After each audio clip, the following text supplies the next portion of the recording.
Hi everybody, Greg with Minelab Outpost here. Going to do a quick video on your mode settings, kind of explain what some of them are, kind of help the beginners determine what it is that they need to be doing when they set these up. So we're going to go ahead and we're going to start out in the back here. We're going to hit the center page button. We're going to be right in the modes. Basically push down until you get to the item that you want to work on. I'm going to work on this going fast, easy money that I've got set up, great coins setting. So we're going to go down and we're going to edit that. So we've got two patterns here. One is your main pattern, the second is your alternate pattern, which you get to by pressing this button right here. They are the same. You can set them up two different ways. You can set one up completely different from the other. I like to set it up so that the first one has got my pattern and that the second one is completely open.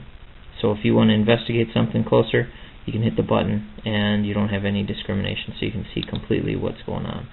So what we'll do, we'll back out. We're going to go up to the first one here and we're going to show you how to add and remove some discrimination. This is of course much easier done on the computer because you've got a bigger screen, but you can do it on the detector by hitting the check mark X box here, and that is going to add and subtract some discrimination for you. And you can sit and do that. If you're sitting somewhere, you can do that without having to hook it up to a computer. So we're going to back out of there. We're not going to save that. And we're going to go down to Tone ID. This is basically the noise the detector makes when it hits an item. You've got your different settings. This is your iron range, and I've got that set real deep.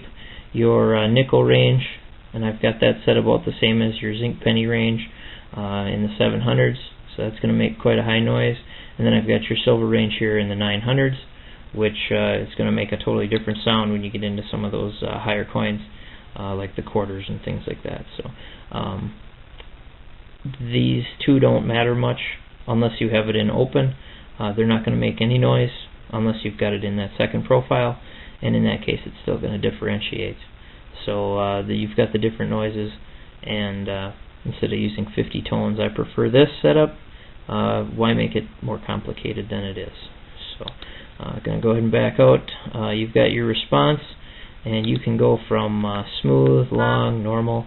I would tell anybody starting out to use the normal. You can play with these, but most people I know just run it in normal. You're going to find that it's a little bit noisy in some of the other modes.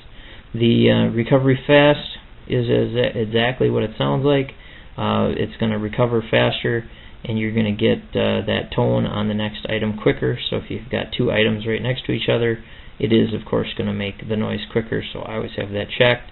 Recovery deep 2 is exactly what you'd think it'd be. Basically the detector is going to try and find stuff a little deeper. When you get into your rockier soils, you're going to find that these might not work as well. Get you a little bit more static on the detector, might be a little harder to find items. You can turn those off and you might get a little bit better performance out of the machine, but in most cases you're going to run the recovery fast, recovery deep.